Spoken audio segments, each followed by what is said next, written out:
Learn with logic education centre में आपका स्वागत है।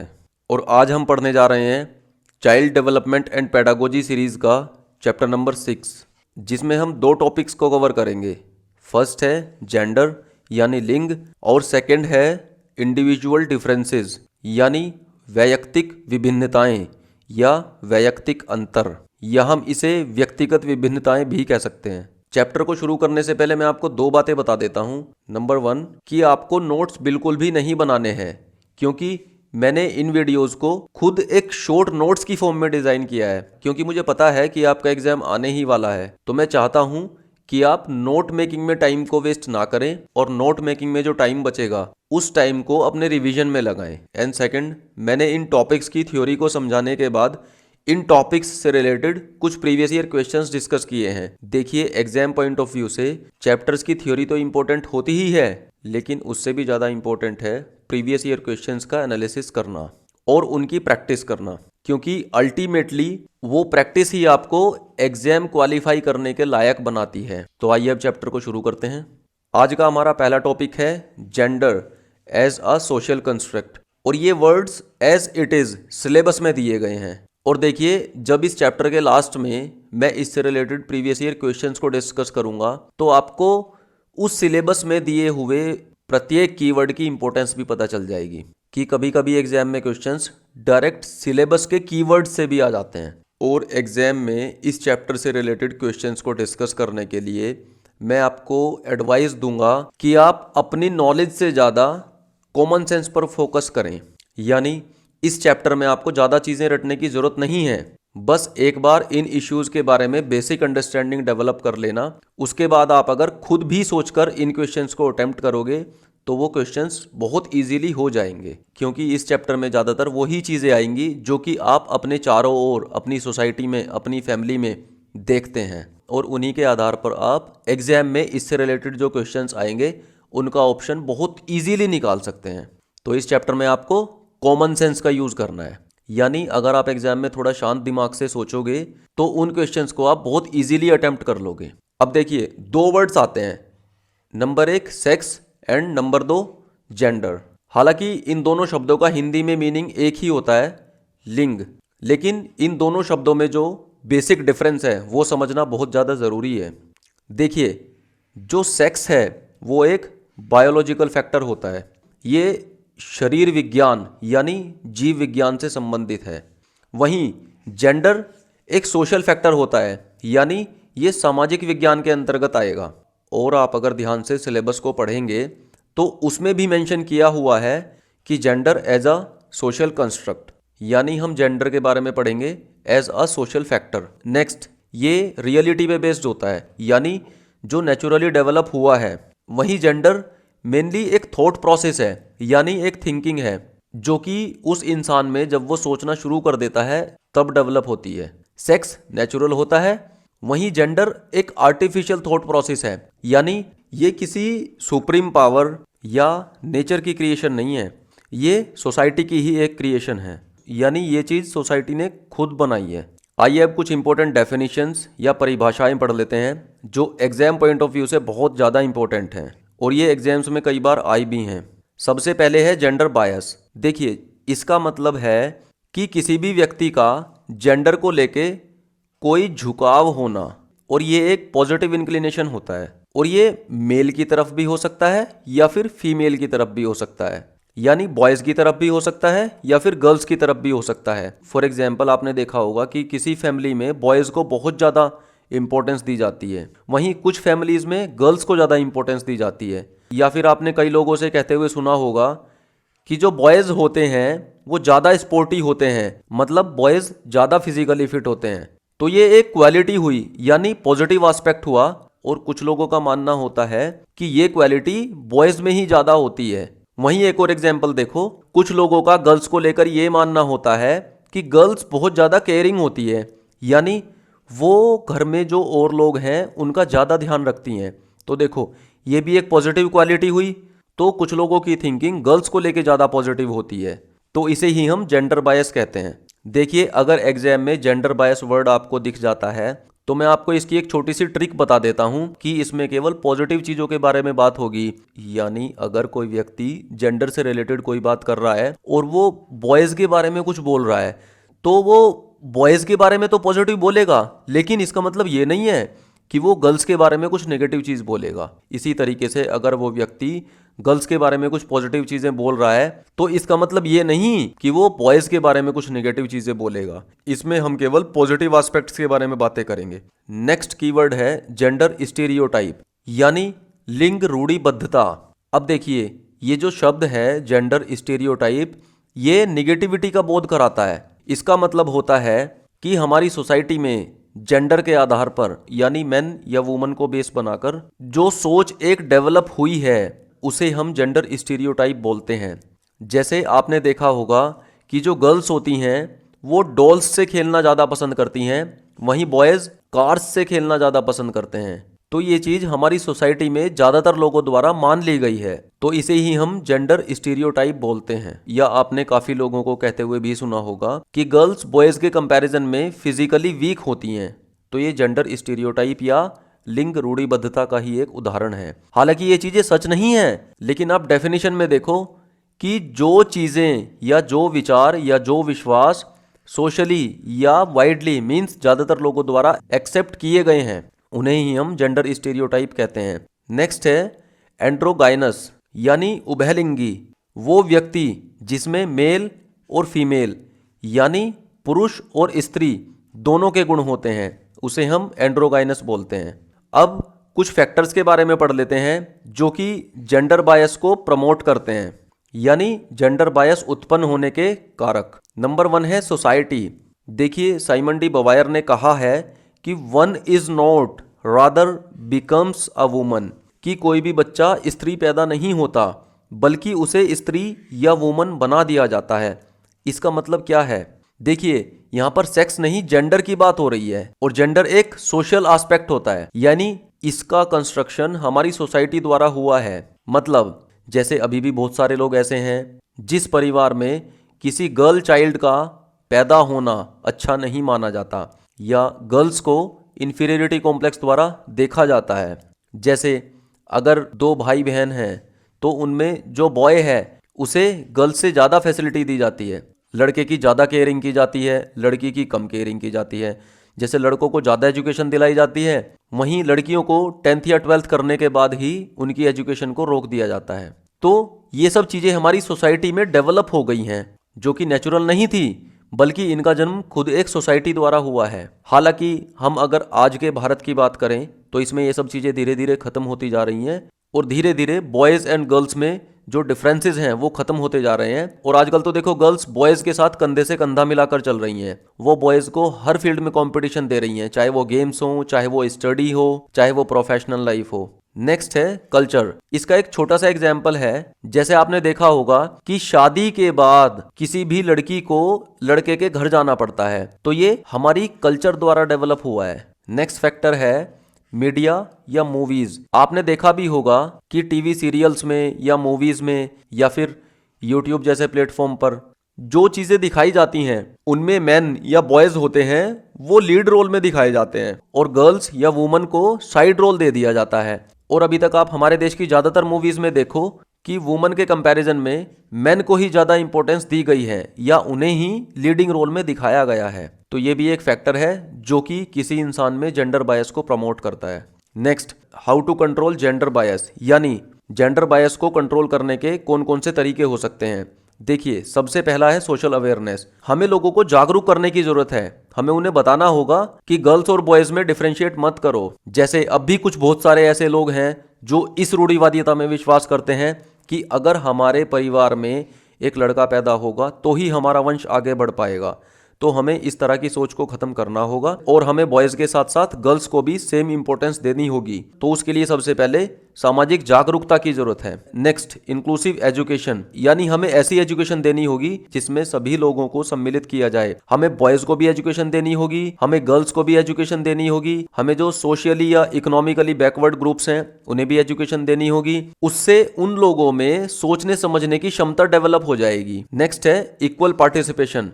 हमें जो वेरियस गवर्नमेंट जॉब्स हैं या फिर प्राइवेट कंपनीज हैं या फिर लेजिस्लेटिव असेंबलीज या पार्लियामेंट हैं, वहाँ पे भी वुमेन के पार्टिसिपेशन को बढ़ाना होगा, जिससे महिलाओं का भी हर क्षेत्र में इक्वल पार्टिसिपेशन रहे। देखिए इक्वल अटेंशन, जैसा मैंने अभी आपको एक छोटा सा एग्जांपल दिया था कि बहुत सी सोसाइटी में बच्चों के पालन, बच्चों की एजुकेशन, उनके इंटरेस्ट, उनके शौक, तो उसमें यूजुअली बॉयज़ को ज़्यादा अटेंशन दी जाती है।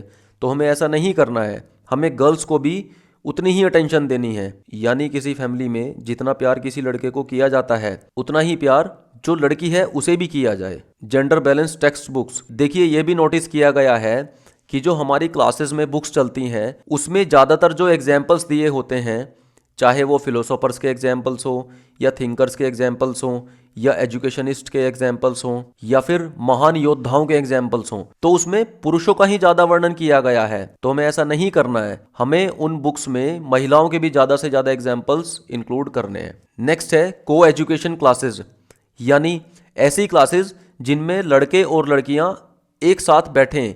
उससे क्या होगा, उससे वो दोनों आपस में डिस्कशन करेंगे और धीरे धीरे उन बच्चों में एक थॉट प्रोसेस डेवलप हो जाएगा, जहां पर वो उन चीज़ों का एनालिसिस कर पाएंगे जो कि हमारे समाज में गलत हैं और हमारी सोसाइटी में जेंडर से रिलेटेड जो इश्यूज हैं वो उन पर ओपन डिस्कशन कर सकते हैं और एक पॉजिटिव थिंकिंग डेवलप कर सकते हैं। आइए अब इस चैप्टर के बारे में कुछ प्रीवियस ईयर क्वेश्चंस डिस्कस कर लेते हैं। देखिए ये क्वेश्चन 2021 में आया था। After getting hurt during a play activity Rohan started crying, Rohan रोना शुरू कर देता है। Seeing this his father responded, तो रोहन को रोते देखकर उसके पिता ने कहा don't behave like girls, boys don't cry. देखिए रोहन के पिता क्या बोल रहे हैं, वो गर्ल्स को क्रिटिसाइज कर रहे हैं। कैसे, वो अपने लड़के से बोल रहे हैं कि गर्ल्स की तरह व्यवहार मत करो, बॉयज रोते नहीं हैं। इनका कहने का मतलब हुआ कि किसी भी खेल के दौरान थोड़ी सी भी चोट लगने पर गर्ल्स तुरंत रोने लगती हैं, वहीं बॉयज नहीं रोते, मतलब गर्ल्स फिजिकली वीक होती हैं। तो बताइए ये नेगेटिव बात कर रहा है, तो इसका मतलब जेंडर स्टीरियोटाइप। यानी रोहन के पापा मान चुके हैं या उनमें एक थॉट डेवलप हो चुकी है कि लड़कियां लड़कों के कंपैरिजन में फिजिकली और इमोशनली वीक होती हैं। तो इसका आंसर क्या हुआ, option number C, it reflects gender stereotype. During classroom discussions a teacher often pays more attention to boys than girls. देखिए ये कोई नेगेटिव चीज़ों के बारे में बात नहीं कर रहा है। इस क्वेश्चन में ये बोल रहा है कि बॉयज पर ज़्यादा अटेंशन दी जाती है गर्ल्स के कंपैरिजन में। इसने गर्ल्स को क्रिटिसाइज नहीं किया है, तो जहां केवल पॉजिटिव बातें होती हैं वहां पर क्या होता है, जेंडर बायस। तो इसका ऑप्शन ए सही हो जाता है, gender bias. Next, which of the following is an effective strategy to reduce children's gender stereotyping and gender role conformity. देखिए जो सोसाइटी में जेंडर स्टीरियोटाइप्स होते हैं उन पर रोक लगाने का कौन सा सबसे अच्छा तरीका हो सकता है, बताइए। Option A, gender segregated play groups, मतलब हमें ऐसे प्ले ग्रुप्स बनाने हैं जिनमें बॉयज अलग रहें और गर्ल्स अलग रहें। सेग्रीगेशन का मतलब होता है अलग अलग कर देना, यानी बॉयज का ग्रुप अलग बनाना है और गर्ल्स का ग्रुप अलग बनाना है। देखिए ऐसा करने से तो उनमें कंपटीशन और बढ़ जाएगा, और कंपटीशन का मतलब होता है एक नेगेटिव अप्रोच आने लगता है, तो ये तरीका सही नहीं है। जेंडर सेग्रीगेटेड सीटिंग अरेंजमेंट, ये भी अरे सेग्रीगेशन नहीं करना है। और मैंने आपको बताया भी था कि जेंडर स्टीरियोटाइपिंग दूर करने का एक तरीका होता है को एजुकेशन। हमें तो को एजुकेशन को प्रमोट करना है। एम्फेसाइजिंग जेंडर स्पेसिफिक रोल्स, इसका मतलब है कि जैसे कुकिंग का काम है उसे कौन करेगा, उसे लड़कियां करेंगी, या सफाई का काम है उसे लड़कियां करेंगी, जो बाहर से सामान लाने का काम है उसे बॉयज़ करेंगे, या कोई भारी चीज़ उठाकर एक जगह से दूसरी जगह रखनी है तो उसे बॉयज़ करेंगे। देखिए इससे तो गर्ल्स में एक इन्फीरियोरिटी कॉम्प्लेक्स आ जाएगा और बॉयज़ में सुपीरियोरिटी कॉम्प्लेक्स आ जाएगा। तो हमें ऐसा नहीं करना है, हमें दोनों को इक्वल मानकर चलना है। Option D, discussion about gender बायस। बिल्कुल, जब हम जेंडर बायस के बारे में डिस्कशंस करेंगे तो वहां से एक हमारा पॉजिटिव माइंडसेट डेवलप हो जाएगा। कैसे, अगर किसी परिवार में लड़कियों को शिक्षा देना सही नहीं माना जाता तो हम सोसाइटी में बैठकर डिस्कशन कर सकते हैं और फिर वहां से पॉजिटिव चीज़ों को लेकर उस परिवार के लोगों को समझा सकते हैं कि नहीं, बॉयज़ और गर्ल्स को इक्वल एजुकेशन दी जानी चाहिए। जितने राइट्स बॉयज़ या मैन के होते हैं उतने ही राइट्स गर्ल्स या वुमन के भी होते हैं।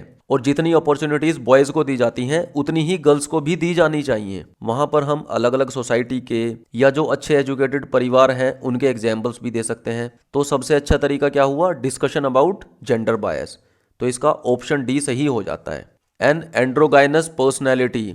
बताइए एंड्रोगाइनस यानी उभयलिंगी किसे बोलते हैं?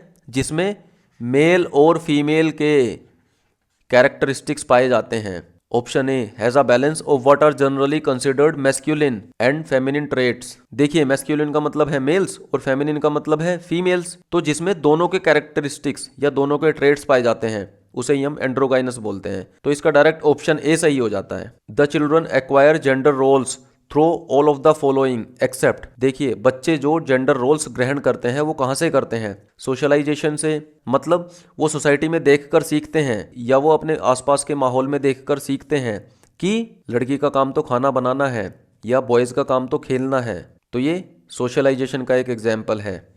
नेक्स्ट मीडिया, जैसा मैंने आपको मूवीज़ या सीरियल्स का एग्जाम्पल दिया था, बिल्कुल वहाँ से भी बच्चे इन चीज़ों को सीखते हैं। नेक्स्ट है कल्चर, जैसा कि मैंने आपको शादी का एग्जाम्पल दिया था कि शादी के बाद लड़की ही क्यों लड़के के घर जाती है। Next tutoring. आप बताइए क्या कहीं इन चीज़ों की क्लास भी दी जाती है या किसी यूनिवर्सिटी या किसी कॉलेज में ये सब चीज़ें सिखाई जाती हैं कि बच्चे जेंडर रोल्स किस तरीके से ग्रहण करते हैं? ये तो एक नेगेटिव स्टेटमेंट हो जाएगी, क्योंकि इन चीज़ों को तो हमें समाज से दूर करना है ना। तो हम समाज में इक्वलिटी लाएंगे। तो इसका ऑप्शन डी सही हो जाता है, यानी ट्यूटरिंग को छोड़कर बाकी चीज़ों से बच्चे जेंडर रोल्स ग्रहण कर सकते हैं। नेक्स्ट, जेंडर इज (एन). जेंडर क्या होता है? एक साइकोलॉजिकल कंस्ट्रक्ट है, इनेट यानी जन्मजात क्वालिटी है, नहीं। और देखो मैंने सेक्स और जेंडर में डिफरेंस भी बताया था कि सेक्स एक बायोलॉजिकल फिनोमिना है और जेंडर एक सोशल फिनोमिना है। ऑप्शन सी सोशल कंस्ट्रक्ट, बिल्कुल ये एक सोशल कंस्ट्रक्ट होता है या एक सोशल फैक्टर होता है। और आप अपने सिलेबस को ध्यान से पढ़ना, उसमें स्पेसिफिकली मेंशन भी किया गया है कि हमें जेंडर पढ़ना है एज अ सोशल कंस्ट्रक्ट। तो अगर किसी बच्चे ने एक बार सिलेबस भी पढ़ लिया होगा तो वो इस क्वेश्चन को सही करके आ जाएगा। And option D, biological entity क्या होती है? सेक्स को बायोलॉजिकल बोलते हैं, ना कि जेंडर को। तो जेंडर क्या हुआ? एक सोशल कंस्ट्रक्ट, यानी ये समाज से या उस सोसाइटी से ही उत्पन्न होता है। नेक्स्ट टॉपिक है इंडिविजुअल डिफरेंसेस, यानी व्यक्तिगत विभिन्नताएं या वैयक्तिक अंतर। तो इंडिविजुअल डिफरेंसेस की डेफिनेशन क्या होती है? देखिए आपने देखा होगा कि इस दुनिया में अलग अलग तरह के लोग पाए जाते हैं। कुछ लोग अपीयरेंस के आधार पर अलग अलग हो सकते हैं, जैसे ऑलमोस्ट सभी लोगों के चेहरे अलग अलग तरह के होते हैं। उनके बिहेवियर के आधार पर, जैसे कुछ लोग बहुत ज़्यादा सीधे होते हैं, वहीं कुछ लोग चालाक होते हैं। उनकी फिजिक के आधार पर, जैसे कुछ लोग लंबे होते हैं, कुछ लोगों की हाइट थोड़ा कम होती है, कुछ लोग फिजिकली फिट होते हैं, वहीं कुछ लोग फैटी होते हैं। उनकी पर्सनैलिटी के आधार पर और उनके इमोशंस के आधार पर, तो अलग अलग व्यक्तियों में इन क्वालिटीज़ में पाए जाने वाले डिफरेंसेस को ही हम इंडिविजुअल डिफरेंसेस कहते हैं। अब देखिए हमारे सिलेबस में भी दिया हुआ है, हम इंडिविजुअल डिफरेंसेस में mainly language, caste, gender, community, religion, इन चीज़ों पर फोकस करेंगे। यानी स्टूडेंट्स में लैंग्वेज के आधार पर या जातिगत आधार पर या लिंग के आधार पर या फिर वो जिस समुदाय में रह रहा है उसके आधार पर या फिर धर्म के आधार पर जो डाइवर्सिटी या जो विभिन्नताएं होती हैं वो भी इंडिविजुअल डिफरेंसेस के अंतर्गत ही आती हैं। और इस चैप्टर में हम इन्हीं चीज़ों पर फोकस करेंगे। और स्टेट के टेट एग्जाम्स के पॉइंट ऑफ व्यू से एक बहुत इंपॉर्टेंट क्वेश्चन है कि who is the first person to talk about individual differences? तो वो कौन थे? Francis Galton. और इन्हें हम फादर ऑफ यूजेनिक्स भी बोलते हैं। और ये यूजेनिक्स क्या होता है? इसमें हम जेनेटिक क्वालिटीज का अध्ययन करते हैं। देखिए यहाँ पर एक शब्द है जीन, तो यूजेनिक्स किस शब्द से बना है? जीन से। तो इसमें हम क्या करेंगे? इसमें हम किसी भी व्यक्ति या बहुत सारे व्यक्तियों की जेनेटिक क्वालिटीज के बारे में स्टडी करते हैं। और इन्होंने एक बुक भी लिखी थी जो एग्जाम पॉइंट ऑफ व्यू से बहुत इंपॉर्टेंट है और प्रीवियस ईयर एग्जाम्स में कई बार पूछी भी गई है। तो उसका नाम क्या था? Hereditary genius. अब इंडिविजुअल डिफरेंसेस के अलग अलग प्रकार हो सकते हैं, जैसे कि फिजिकल डिफरेंसेस। फिजिकल डिफरेंसेस मैंने आपको बताया था, अपीयरेंस के आधार पर जो डिफरेंसेस होते हैं उन्हें हम फिजिकल डिफरेंसेस बोलते हैं। जैसे किसी बच्चे की हाइट ज़्यादा होती है तो किसी की कम होती है, या कोई बच्चा स्लिम हो सकता है या कोई बच्चा फैटी हो सकता है। नंबर 2, मेंटल या इंटेलेक्चुअल डिफरेंस। हर किसी बच्चे की मानसिक योग्यता में भी अंतर पाया जाता है। आपने देखा होगा कई बच्चे चीज़ों को या कंसेप्ट को बहुत जल्दी समझ लेते हैं, वहीं कुछ बच्चों को उन चीज़ों को समझने में थोड़ा ज़्यादा टाइम लग जाता है। जैसे क्लास में कई बार टीचर कोई क्वेश्चन सोल्व करने के लिए दे देते हैं, तो कुछ बच्चे उन क्वेश्चंस को बहुत जल्दी सोल्व कर लेते हैं, वहीं कुछ बच्चे थोड़ा देरी से सोल्व करते हैं। वहीं कुछ बच्चे ऐसे भी होते हैं जो उन क्वेश्चंस को सोल्व नहीं कर पाते, तो इसे ही हम इंटेलेक्चुअल डिफरेंस बोलते हैं। Next, personality difference. देखिए, पर्सनैलिटी का मतलब होता है उस बच्चे का अपीयरेंस प्लस एक्टिविटीज और प्लस थॉट प्रोसेस। तो इन चीज़ों के आधार पर जो डिफरेंस पाया जाता है उसे हम पर्सनैलिटी डिफरेंस बोलते हैं। Next, social difference. आपने देखा होगा कि कई बच्चे लोगों से मिलना जुलना बहुत पसंद करते हैं, वो लोगों से बहुत जल्दी इंटरेक्ट कर लेते हैं, या वो किसी भी नए व्यक्ति से बातें करने में हिचकते नहीं हैं। वहीं कुछ बच्चे इन सब में थोड़ा हेजिटेशन फील करते हैं, या कुछ बच्चे अकेले रहना पसंद करते हैं, वो सोशली इतने एक्टिव नहीं होते। नेक्स्ट, कल्चरल डिफरेंस यानी सांस्कृतिक अंतर। देखिए, वो बच्चा या वो इंसान जिस सोसाइटी में रह रहा है, वहाँ की जो कल्चर है, वहाँ के जो रिचुअल्स हैं, उनके आधार पर जो डिफरेंस होता है उसे हम कल्चरल डिफरेंस बोलते हैं। जैसे नॉर्थ इंडिया में रहने वाले लोगों के अलग तरह के लोकल फेस्टिवल्स हो सकते हैं, वहीं ईस्ट इंडिया में लोगों के अलग तरह के फेस्टिवल्स हो सकते हैं, जैसे वहाँ छठ पूजा बहुत ज़्यादा प्रचलित है, या जैसे साउथ इंडिया में रहने वाले लोग पोंगल फेस्टिवल को मनाते हैं। तो इसी तरीके से कल्चरल डिफरेंसेस भी पाए जाते हैं। नेक्स्ट है इमोशनल डिफरेंसेस, यानी वो बच्चा या वो इंसान इमोशनली कितना स्टेबल है, वो इमोशनली वीक है या इमोशनली स्ट्रोंग है।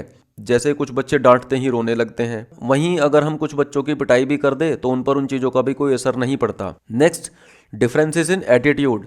देखिए, एटीट्यूड का मतलब होता है उस बच्चे की या उस व्यक्ति की आइडियोलॉजी या उसके बिलीव्स, मतलब उस इंसान में जो विचारधारा पैदा हो चुकी है या वो जिन चीज़ों को मान चुका है, तो उनमें भी अंतर पाया जाता है। जैसे कुछ लोगों को स्ट्रिक्ट होना ज़्यादा सही लगता है, वहीं कुछ लोगों को पोलाइट होना ज़्यादा सही लगता है। नेक्स्ट, डिफरेंसेस इन एप्टीट्यूड, यानी उन बच्चों की स्किल एक्वायर करने की एबिलिटी में जो डिफरेंस होता है उसे हम डिफरेंस इन एप्टीट्यूड बोलते हैं, और ये कहीं ना कहीं इंटेलेक्चुअल डिफरेंस से रिलेटेड होता है। अब कुछ फैक्टर्स हैं जो इंडिविजुअल डिफरेंसेस को अफेक्ट करते हैं, और वो कारक कौन कौन से हो सकते हैं। हेरिडिटी, जैसे कोई बच्चा लंबा है, वो गोरा है या वो काला है, ये सब चीज़ें काफ़ी हद तक हमारी हेरिडिटी पर भी डिपेंड करती हैं।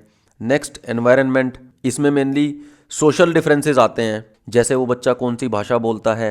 नेक्स्ट, कास्ट या रेस, इनके आधार पर भी व्यक्तियों में विभिन्नताएं पाई जाती हैं, जैसे किसी क्षेत्र विशेष में रहने वाली जाति किन रिचुअल्स को फॉलो करती है, उनके खान पान में डिफरेंस पाया जा सकता है, उनके जो सामाजिक नियम हैं उनमें अंतर पाया जाता है। Next, education. देखिए, एजुकेशन का इंडिविजुअल डिफरेंसेस में बहुत इंपॉर्टेंट रोल होता है। इसका मतलब है उस बच्चे ने किस क्वालिटी की एजुकेशन गेन की है। जैसे अच्छे स्कूल में पढ़ने वाले बच्चे में अच्छी हैबिट्स डेवलप होती हैं, जैसे अगर किसी बच्चे को पढ़ने का अवसर नहीं मिल पाता है तो उसमें इतना डेवलपमेंट नहीं हो पाता। वहीं जो लोग पढ़े लिखे होते हैं उनमें सोसाइटी की प्रॉब्लम्स को समझने की क्षमता डेवलप हो जाती है। नेक्स्ट है सेक्स डिफरेंस, यानी वो मेल है या फीमेल है या ट्रांसजेंडर है, तो इसका भी इंडिविजुअल डिफरेंसेस पे काफ़ी प्रभाव पड़ता है। नेक्स्ट है एज या मैच्योरिटी।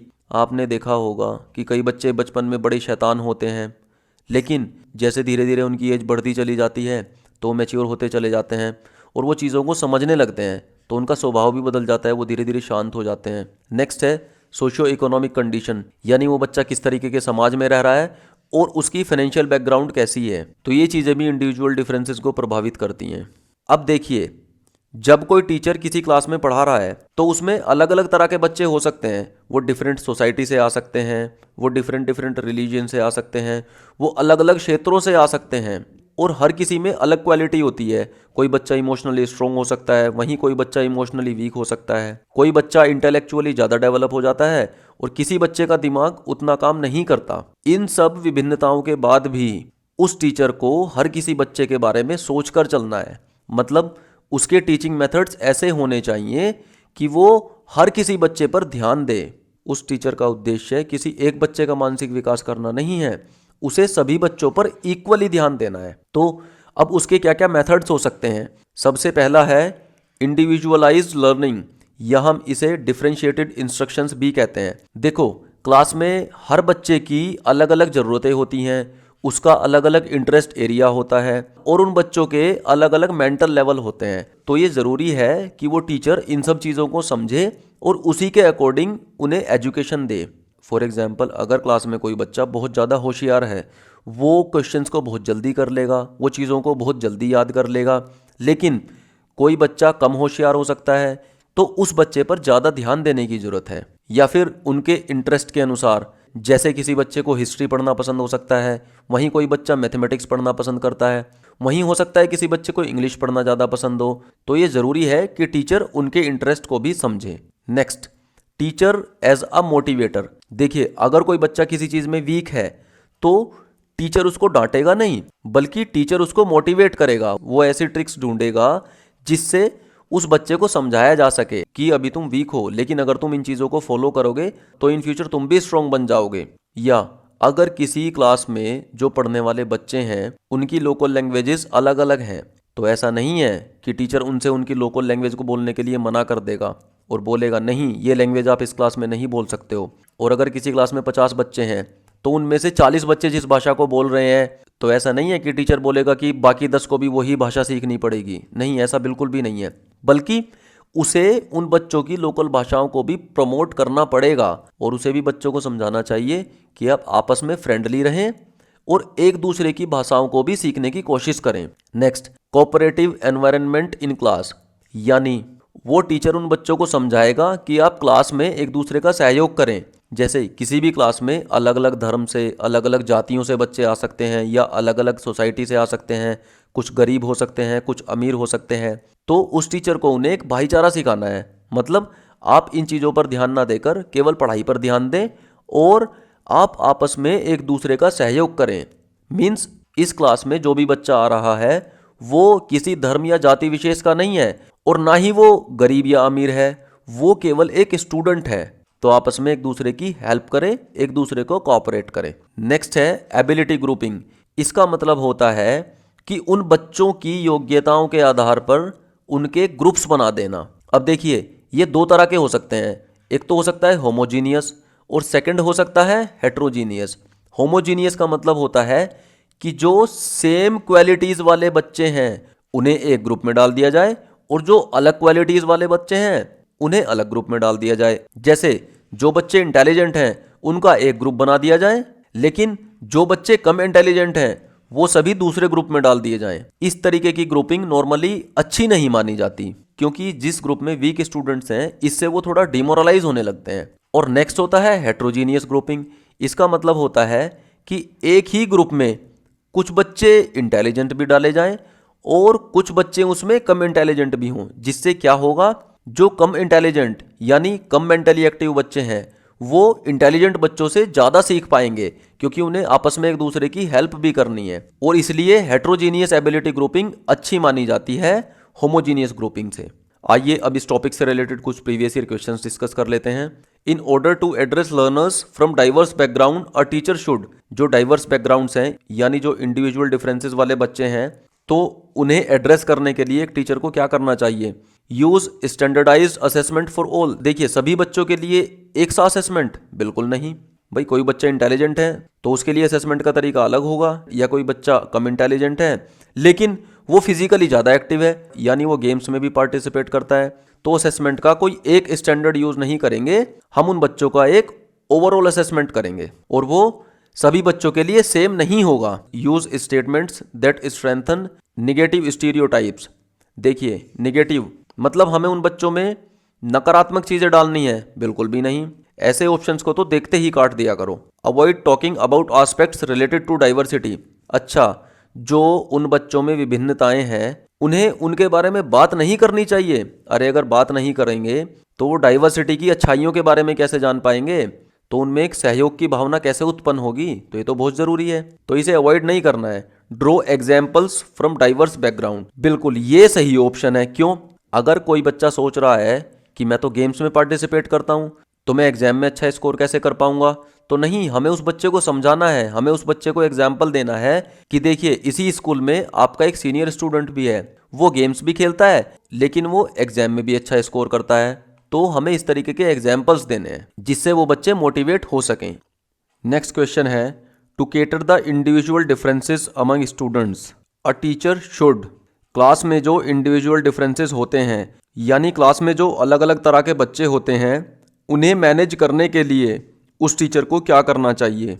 अब देखिए ये क्वेश्चन 2021 में आया था। इसको सोल्व करने के लिए मैं एक छोटी सी ट्रिक बताता हूँ। देखिए यहाँ पे है यूनिफॉर्म और इस ऑप्शन में भी यूनिफॉर्म है, तो टीचर को यूज करने हैं uniform ways of assessment.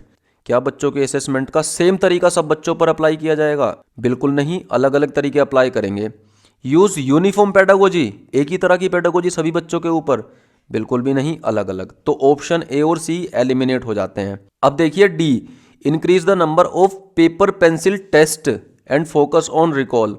Recall मतलब चीज़ों को रटना, और पेपर पेंसिल टेस्ट को इंक्रीज करेंगे यानी हम ज़्यादा से ज़्यादा फोकस उन बच्चों की पढ़ाई लिखाई पर रखेंगे? नहीं, ऐसा भी नहीं है। क्यों? क्योंकि हमें तो ओवरऑल असेसमेंट करना है। तो ये ऑप्शन भी एलिमिनेट हो जाता है। तो अब बचता है ऑप्शन बी। आइए अब इसे एक बार चेक करते हैं।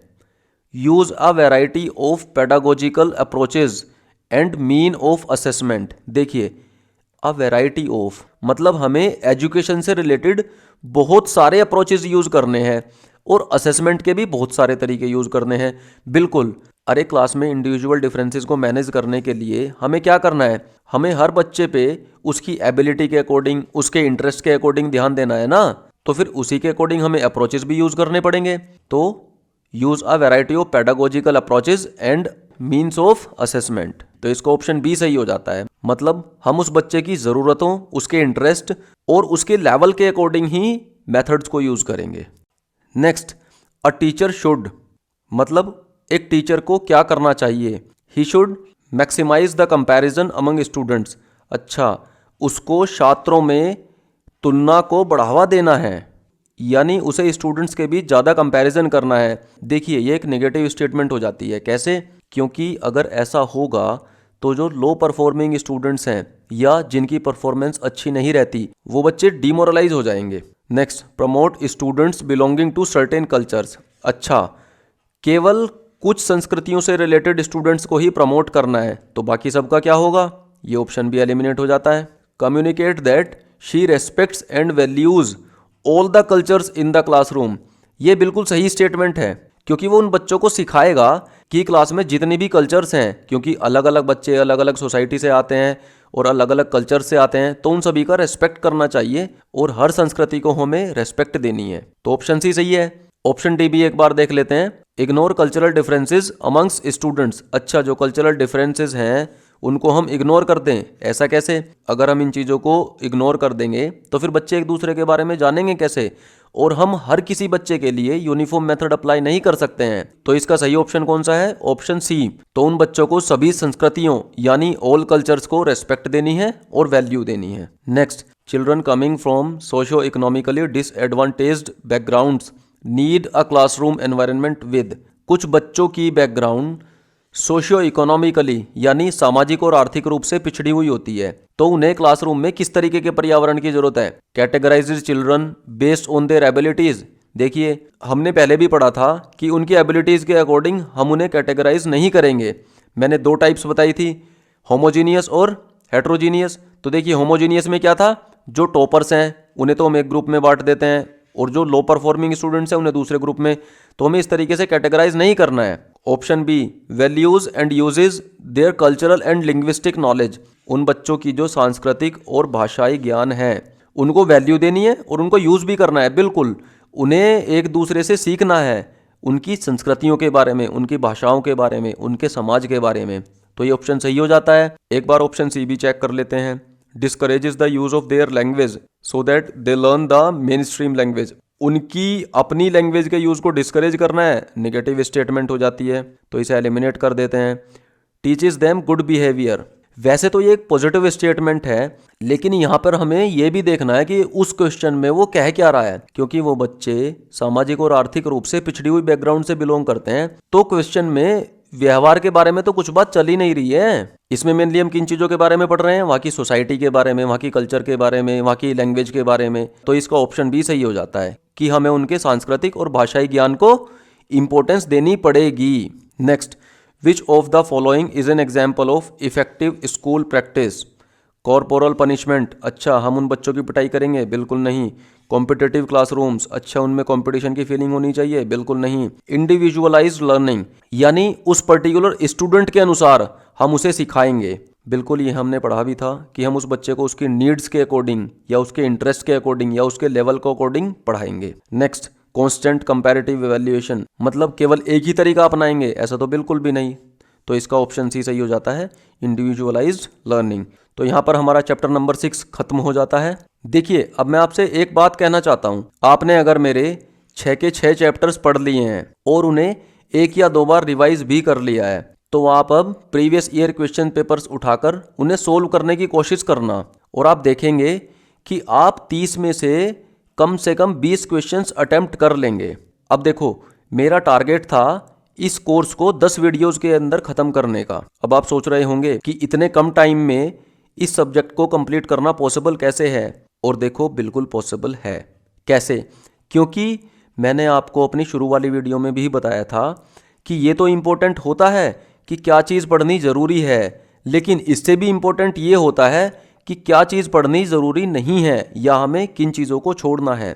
तो मैंने पिछले 7-8 सालों के पेपर का एनालिसिस करने के बाद इन वीडियोस को बनाया है, और एग्जाम में जो ट्रेंड चलता है मैंने उन चीज़ों का एनालिसिस करने के बाद ये कंटेंट तैयार किया है। इसलिए ये बहुत शॉर्ट फॉर्म में है और इसलिए हमने बहुत कम टाइम में बहुत ज़्यादा चीज़ें कवर कर ली, क्योंकि फिलहाल हमारा फोकस केवल एग्जाम पे है। हमें उस एग्जाम में 30 में से कम 28 मार्क्स लेकर आने हैं, और हो सके तो हम पूरे 30 आउट ऑफ 30 लेकर आएंगे। आप बस जो चीज़ें मैं पढ़ा रहा हूँ उन पर फोकस करो और उन्हें टाइमली रिवाइज करते रहो। और देखिए, जैसे कि चाइल्ड डेवलपमेंट एंड पेडागोजी में अराउंड 60 to 70% सिलेबस कंप्लीट कर चुका हूँ, तो अब इन चीज़ों को आप रिवाइज ज़रूर करते रहना, क्योंकि किसी भी एग्जाम को क्वालिफाई करने के लिए उसके हर पोर्शन की अलग इंपॉर्टेंस होती है और इक्वल इंपॉर्टेंस होती है। तो इसलिए बाकी सब्जेक्ट्स को भी कवर करते रहना और टाइमली रिवाइज करते रहना। बाकी सीडीपी आप मेरे ऊपर छोड़ दो। और क्योंकि आपका एग्जाम आने ही वाला है, तो अभी आपको एक्स्ट्रा चीज़ें बिल्कुल नहीं पढ़नी है। आपको केवल वो चीज़ें पढ़नी हैं जो एग्जाम पॉइंट ऑफ व्यू से बहुत ही ज़्यादा इंपॉर्टेंट हैं। और मेरी आने वाली वीडियोज़ की रेगुलर अपडेट्स के लिए आप इस चैनल को सब्सक्राइब कर लेना। ओके, फिर मिलते हैं नेक्स्ट वीडियो में। तब तक पढ़ते रहिए, मस्त रहिए, बिंदास रहिए।